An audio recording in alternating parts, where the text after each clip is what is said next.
Alhamdulillahi wahdahu la syarikalah. Lahul mulku wa lahul hamdu yuhyi wa yumitu wa huwa ala kulli syai'in qadir. Allahumma salli wa sallim ala sayyidina wa habibana wa syafi'ina rasul hikmah Muhammadin wa ala ali sayyidina Muhammad khataman nabiyyin la nabiyya ba'dah.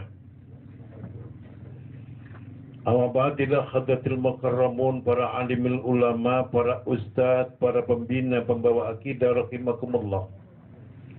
Khusus wabil khusus sahibul bait adalah Bapak Usman Abdurrani serta keluarga besarnya yang mudah-mudahan diberkati oleh Allah Subhanahu wa taala. Khususnya saudaraku, bapak-bapak serta ibu-ibu yang diberkati oleh Allah Subhanahu wa taala.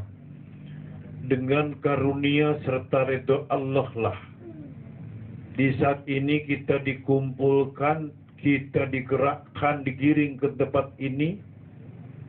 Bertatap muka, berpandang rasa semata-mata adalah karunia kebesaran Allah. Tanpa darinya kita tidak mungkin sampai ke tempat ini. Inilah wujud daripada redha Allah, wujud daripada pekerjaan Allah. La haula wala quwata illa billahil alil azim.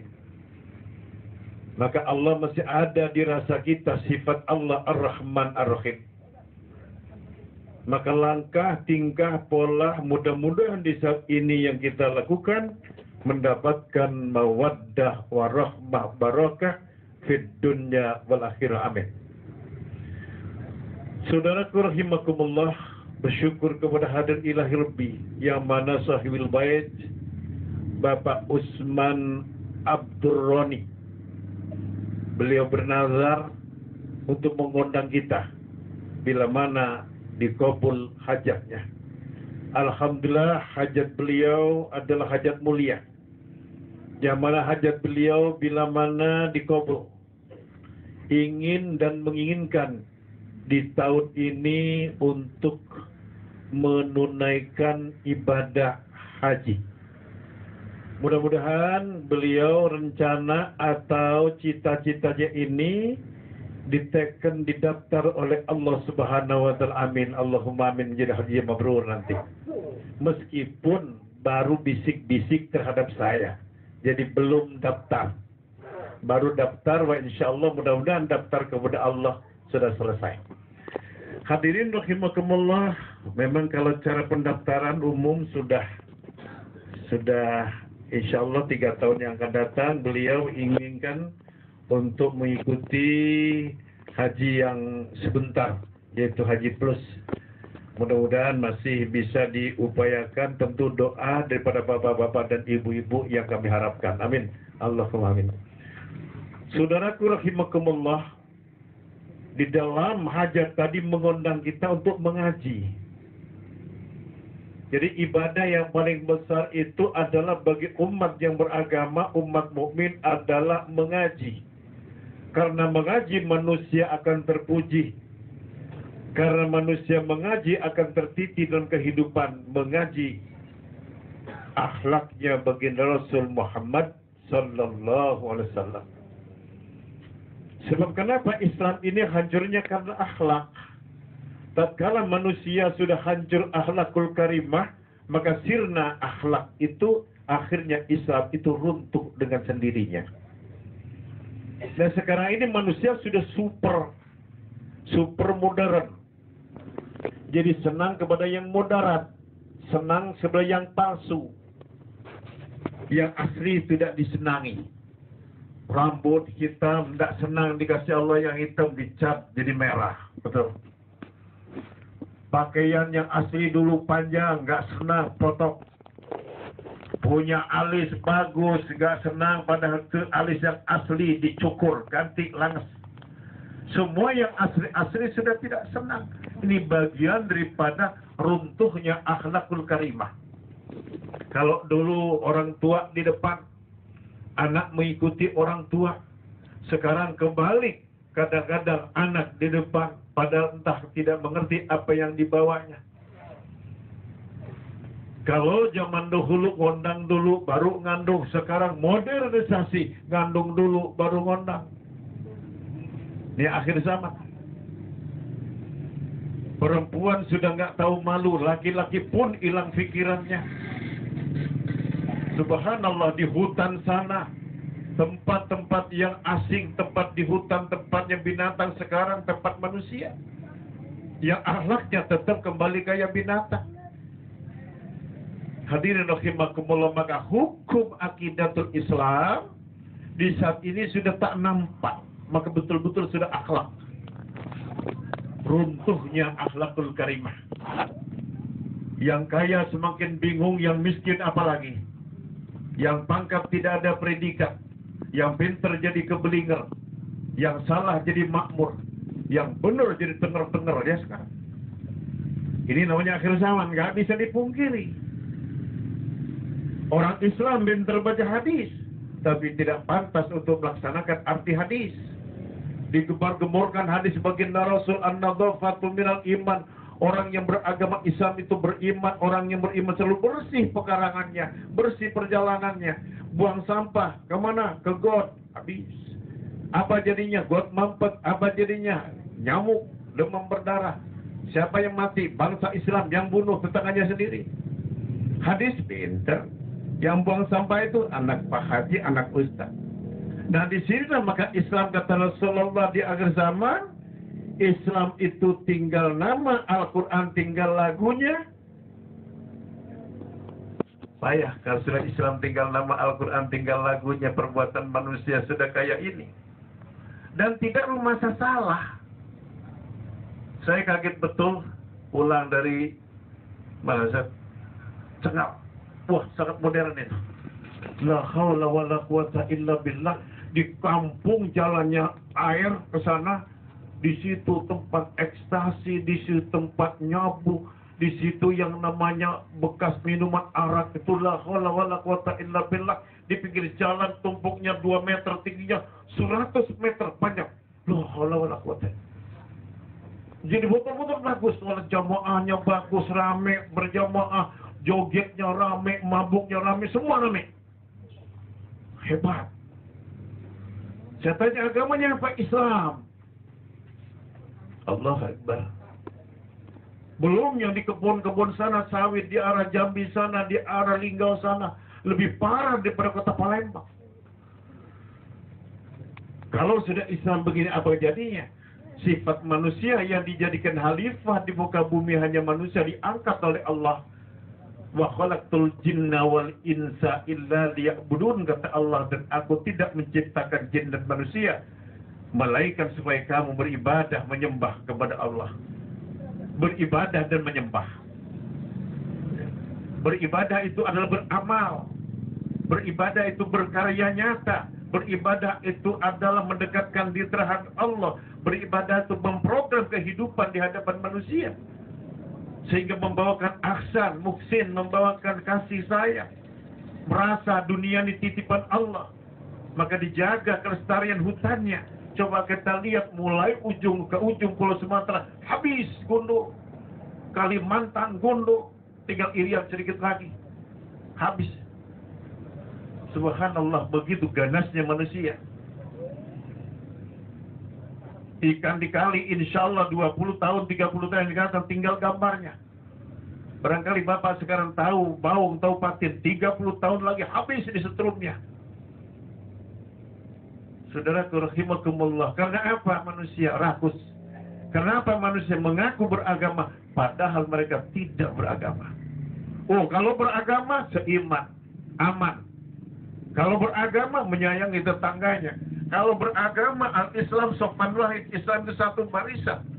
Kita satu saudara miskin. Bagaimana anak keponakan saya, anak adik saya supaya sekolah? Anak kakak saya miskin. Bagaimana dia juga bersekolah? Bagaimana dia mulia di hadapan Allah? Maka selalu seiring sejalan. Oh, saya ada bagiannya ke tetanggaku miskin. Maka bergabung antara yang mampu untuk mengangkat si miskin. Di sekarang di mana orang Islam akan bergaya seperti itu. hal ini saudara. Kalau baca Quran mantap, bagus, lagunya bagus, saya dengerin. Wiridnya bagus, tapi waridnya tidak ada. Yang naik haji saudaraku, subhanallah, sampai di Surabaya itu 6 tahun, di Bali 7 tahun antri. Apa hasilnya? Surga. Kayak apa surga? Nah ini banyak orang salah paham, naik haji itu pingin masuk surga. Bekalnya masuk surga, kembali ke surga itu bukan yang muter-muter dari Baitullah itu, bukan. Baca Qur'annya.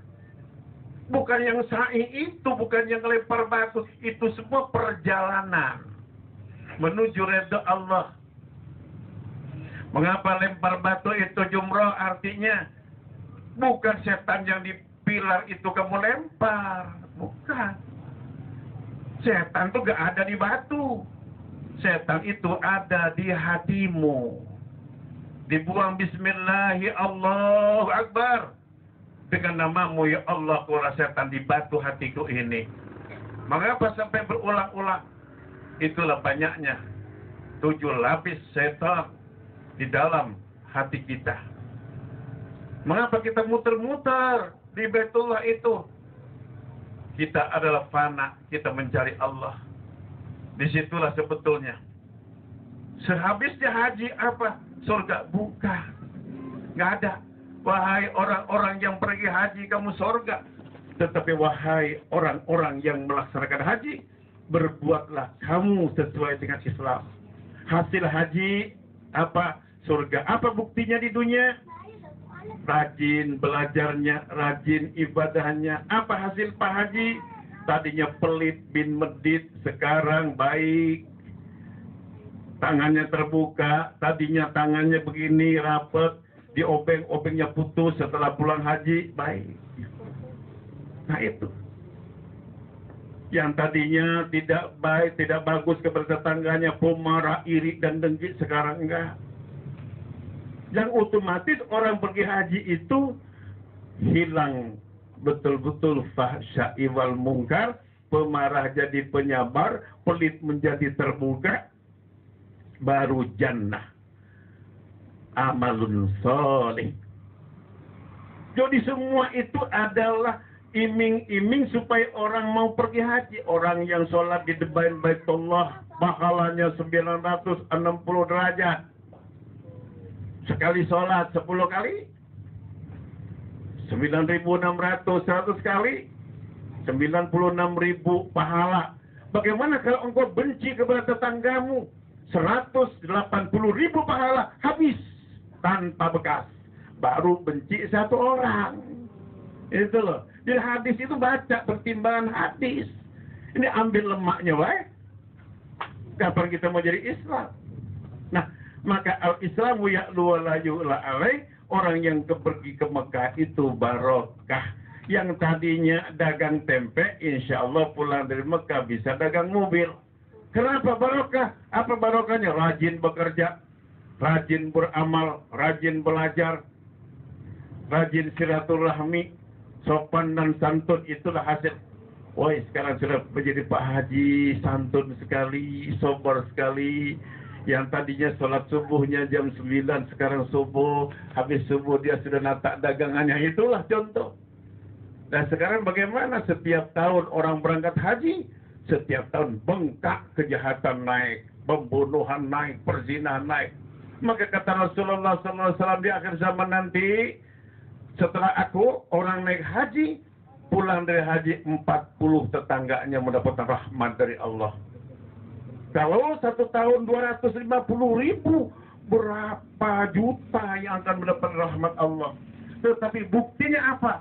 Begitu berduyun-duyun naik haji, ada yang umroh, pulang umroh pindah agama, ada yang umroh sambil ngelontek, bermacam-macam, maka Mekah sudah menjadi kota plesiran. Hadirin, mari Islam pertanggungjawabkan. Anda betulkah Anda masuk Islam? Berat masuk Islam itu.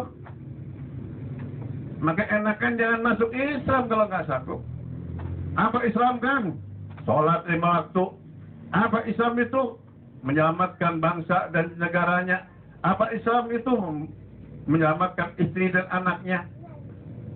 Nah, hal inilah yang ditanggungjawabkan di hadapan Allah Subhanahu wa taala, dan Tuhannya la ilaha illallah Muhammadur, tidak ada Tuhan selain Allah Subhanahu wa taala. Ekonomiku yang membentuk, yang mengayakan hanya Allah, yang menyelamatkan hanya Allah, nggak ada. Untung saya nggak ditumur mobil gara-gara ada cincin ini nih, cincin di muka ini. Kayak tadi saya turun dari Tegal naik, ada Pak Haji, Masya Allah, kepala saya ini pecah, pertolongan Baitullah, pertolongan Ka'bah, sehat saya. Nah, di Mekah pertolongan Ka'bah, kepalanya jadi sehat. Banyak orang yang begitu, datang ke Mekah, mau ngapain Pak Haji? Ini anak saya kebelingan, anak saya agak gila nih, aku bawa berangkat Pak Haji. Barangkali insya Allah nanti begitu nyembah ke Baitullah sembuh. Bukan tambah sembuh, tambah gila. Hal inilah saudara, batu hitam itu tidak bisa menyembuhkan. La ilaha illallah. Bila mana kita ingat kepada Allah, ingat kepada kalian. Kalau kalian tidak pernah ingat kepada Allah, kata Allah, aku tidak ingat kamu, mudah Allah itu. Uzkuruni uzkurukum.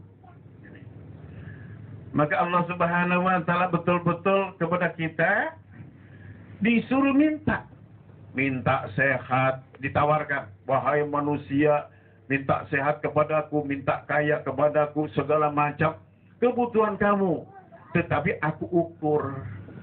Ada yang minta kepadaku belum kukabulkan. Kenapa? Aku sayang kepada kamu. Sebab kalau kamu minta terus ku kasih, kamu gila, lupa diri. Bisa-bisa bini satu nambah bisa jadi 5.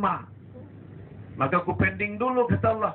Lumayan di pending ini, akhirnya dosa-dosamu dilebur oleh Allah. Ada yang langsung diuji oleh Allah, langsung dicoba. Ini benar. Ada aku punya murid. Si murid ini mengharapkan kaya raya. Saya bilang, kamu ini belum pantas menjadi orang kaya. Meskipun warisannya banyak. Enggak guru, boleh tolong doain. Aku nak jual gedung ini. Alhamdulillah barakah. Laku menjadi 420 miliar ikunian. Alhamdulillah. Belum setahun bininya sekarang punya laki 4. Suaminya 7 bininya. Kenapa? Sholatnya sholat, selawatnya selawat, tidak tahu judulnya.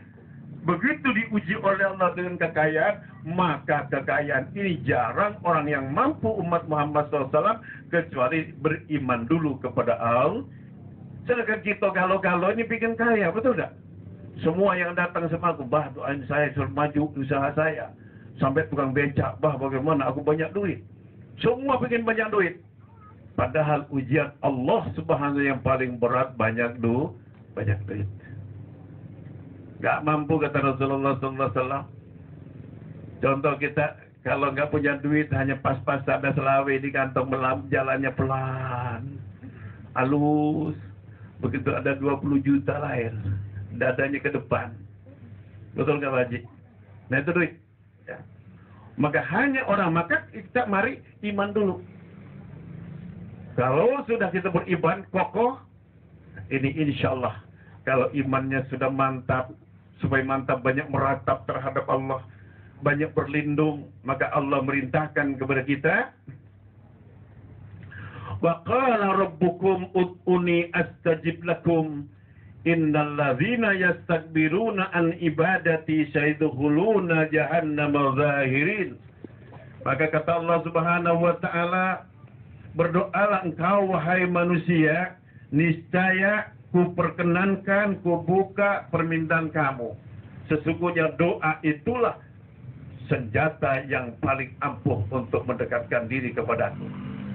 Tetapi kebalikannya, bila mana engkau menjadi orang yang sombong, tidak pernah minta kepadaku, maka kata Allah, berarti engkau tidak mau menyembah kepadaku. Maka ku siapkan neraka jahanam dan yang keadaan hina dina. Maka kalau kita tidak mau minta kepada Allah semua, akhirnya apa? Di situ akan iblis masuk. Oh kayaknya aku wirid lah sudah.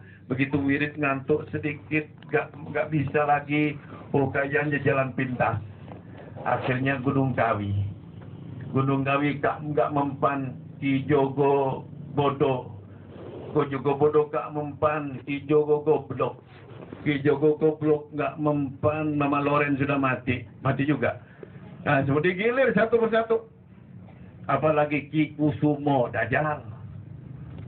Ki bagus tuh bagus. Macam-macam kekafiran ditontonkan oleh Allah. Nah, siapa yang mau kepadaku? Kata Allah nih. Mintalah kepadaku. Oh, kurang manjur nih, iblis rombongannya. Dukun, ditawarkan melalui TV, ditawarkan melalui radio, ditawarkan melalui koran. Yang butuh duit, yang butuh kaya, butuh pacar, bermacam butuh wil, bini muda, bini tua, sampai akur. Di situ penawaran akhir zaman. Anak kecil jadi kiai, batu jadi saksi. Inilah ujian akhir zaman. Siapa orang yang terkecoh, mereka akan menjadi orang-orang yang dilaknat oleh Allah Subhanahu. Terserah. Maka ujian sekarang. Maka tadi ujian yang pertama adalah kaya, ujian yang kedua adalah sakit, ujian yang kedua adalah mati, ketiga sakit, keempat adalah miskin. Terus yang pertama kembali ada 3 faktor, adalah kaya, harta, tahta, bukit terakhir. Harta, tahta, bukit. Itu ujian yang terberat. Maka banyak kiai runtuh. Kiai banyak pesantrennya, muridnya ribuan runtuh gara-gara yang terakhir. Tanya Pak Kiai, kenapa kamu terjerumus? Padahal Pak Kiai, kata dia, tidak segapun, ibarat gurihnya itulah. Gara-gara gurih manusia, kayak makan kerupuk. Kalau belum lehernya belum bengkak, belum pahit terus kerupuk. Maka sekarang yang jatuh bukan hanya pangkat. Sekarang manusia kayak diputar. Minta, ya Allah saya pengen jadi kiai, dijabah jadi kiai besar. Begitu jadi kiai, mikir lagi, ya Allah aku ingin jadi bupati. Jawa Timur, Madura, Jember, Pasuruan, kiai semua nyalonkan jadi bupati. Subhanallah. Pesantren digadekeun, masjid digadekeun. Di Pasuruan itu kiai menggadekan pesantren 40 miliar untuk jago bupati. Tidak jadi. Sekarang mengasingkan diri. Akhirnya Kiai Banten, Dimyati, naik jadi gubernur Bupati Rangkas Bitung. Ustaz besar, sahkah? Akhirnya apa? Masuk penjara, ahli ilmu, ahli kitab, ganteng, tidak mampu megang duit, akhirnya koruptor. Nah, maka hal inilah setan di akhir zaman luar biasa. Hanya orang yang sanggup, orang yang telah bersumpah kepada Allah. Apa sumpahnya? Bismillahirrahmanirrahim. Qul inna sholati wa nusuki wa mahyaya wa mamati lillahi rabbil alamin la syarika lahu wa bidzalika umirtu wa ana awwalul muslimin. Sesungguhnya salatku, ibadahku, hidup dan matiku hanya untuk Allah Tuhan semesta alam. Tiada sekutu baginya. Semata-mata kita diperintah kepada Allah untuk pertama kali berserah diri, menyerahkan jiwa raga kita kepada Allah. Insya Allah, salatku hanya untuk Allah, hidup dan matiku untuk Allah, bekerja juga untuk Allah. Bagaimana orang yang bekerja untuk Allah tidak pernah korupsi waktu? Bagaimana yang korupsi, yang betul-betul ibadah kepada Allah, betul-betul konsekuen orangnya, kelihatannya. Hal ini mari untuk Allah, insya Allah. Dan kita sekarang ini beragama tapi belum merasakan beragama. Sholat ya sholat tapi belum merasakan nikmatnya sholat. Dan namanya nggak pernah nikmat, dia sakit. Bagaimana nikmatnya sholat itu? Ada orang mengatakan nikmat sholat indah, ingat apa-apa. Boleh takbir atau ikhram langsung ke pojok sana sampai salam. Itu bukan sholat, namanya kelenger, pingsan. Syarat sholat al-awalu harus tahu bacaannya. As-sani harus daiman, kalau iman. jejak pancer hatinya tenang. Jadi khusyuk, tadarru, khudu. Jadi ilmunya orang sholat itu tenang, ilmunya orang sholat itu mengerti, ilmunya orang yang sholat itu berserah diri, ilmunya yang sholat seakan-akan berpacaran di dalam sholat dengan Allah. Bagaimana sih kalau Pak Haji Amin baca surat dengan kekasih dulu? Bismillahirrahmanirrahim. Jangan hanya engkau, wahai kekasihku. Alhamdulillahirabbil alamin. Semua langkahmu, perbuatanmu betul-betul terbayang, alhamdulillah, terpuji. Maka kata Al-Imam Al-Ghazali, orang yang bertuhankan Allah, orang yang khusus sholatnya, tatkala sholat persis ingat keberapa caranya. Alhamdulillahirabbil alamin. Semua cantik, semua indah yang hadir, semua adalah terpuji hanya Allah yang cantik, yang menyayangi aku. Hanya engkau ya Allah, Rabbil alamin, aku milikmu wahai Tuhan. Setelah mengatakan alhamdulillah, terbayang bentuk kasihnya Allah, terbayang Allah dekat sama kita. Indah mataku, indah tubuhku, ini wujud Allah yang hadir di aku. Rabbil alamin, pantas aku ini milikmu ya Allah. Lah kita mau gimana baca alhamdulillah tidak merasa bahwa kita milik Allah. Tapi kalau kita sadar, alhamdulillahirabbil alamin, ya Allah, seluruh yang keindahan di tubuh ini, seluruh inilah Rabbil alamin milikmu ya Allah. Ar-Rahmanir Rahim, aku menerima ya Allah wujud kasih sayangmu setiap saat. Maliki Yaumiddin, yang memiliki hari ini, hari esok adalah engkau wahai Tuhan. Aku tidak memiliki apa-apa ya Allah. Iyyaka na'budu wa iyyaka nasta'in. Ini jiwaku, ragaku sesungguhnya aku bawa nyembah kepadamu, anakku, istriku, harta bendaku. Iyyaka na'budu wa iyyaka nasta'in. Insyaallah. Ihdinas siratal mustaqim, aku sumpah wahai Tuhan, jiwa ini, raga ini, anak dan saudaraku, istriku bawa menuju redha engkau. Ini gimana kita mau sholat? Mulai Allahu Akbar lebih cepat daripada ayam makan jagung. Di mana kita mau ingin sholat, tubuh kita di sajadah, hati kita mikirin utang. Di mana kita mau ingin Allah, tubuh itu ada berdiri di hadapan Allah. Kantor ingat, mobil ingat. Mari kita rubah. Sebelum sholat, berpisahlah dengan hartamu, berpisahlah dengan keluargamu, betul-betul menghadap kepada Tuhan Rajamu yang menghidupkan kamu dan menghidupkan aku. Biarlah orang lain sekarang nak kafir, apa sekarang kita. Sesungguhnya sholatku, hidupku dan matiku. Saudaraku, rahimakumullah. Sebetulnya Allah nongkrong di jiwamu. Kalau tatkala engkau menghadap ke barat, Allah menghadap ke timur. Tatkala engkau menghadap ke atas, Allah menghadap ke bawah. Maka hidupmu di tangan Allah Subhanahu wa ta'ala. Fa idza asalaka ibadi anni fa inni qarib ujibu da'watad da'i ila da'an.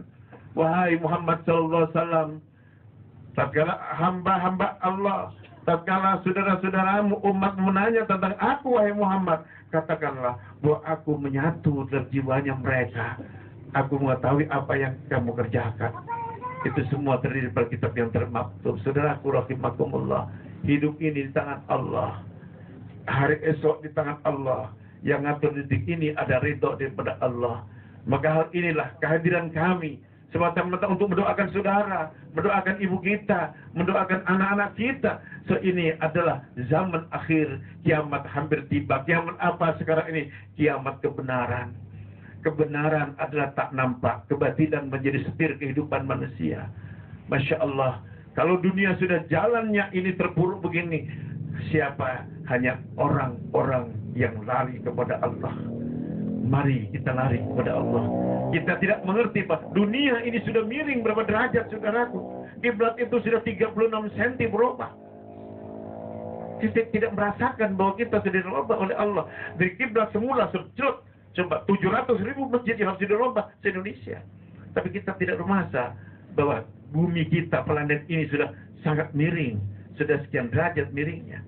Maka sebelum ini tiba, maka lihat perkembangan manusia. Sekarang benar, besok. Sekarang dipuji oleh orang, besok sudah terhina di hadapan orang. Maka ini saudaraku, Allah mengintai kita setiap detik. Maka kata Allah bismillahirrahmanirrahim fi qulubihim marad fazadahumullahu marada wa lahum azabun.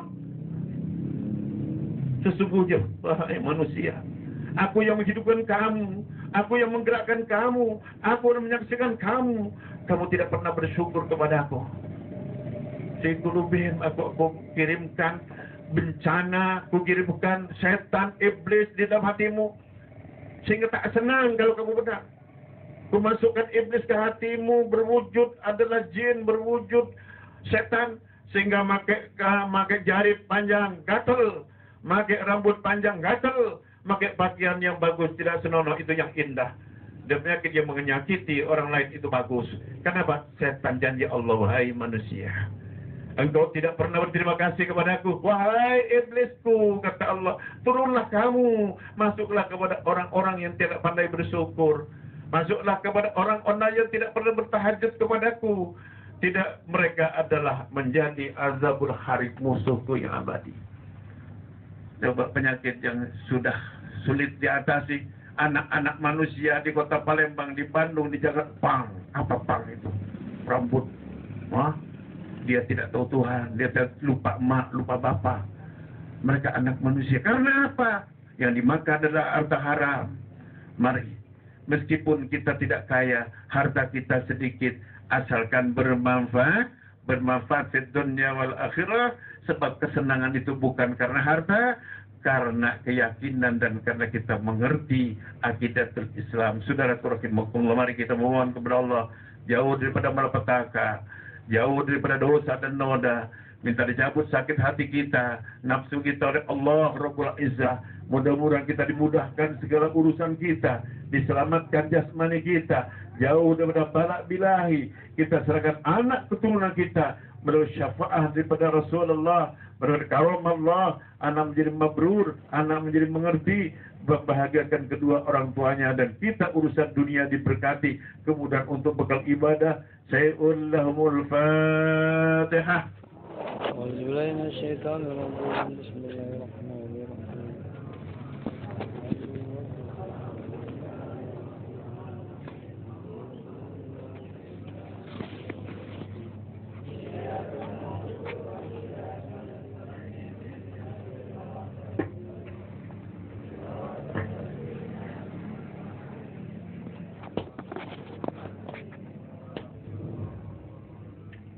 Oleh hajatil ikhtiar fadlan minallah.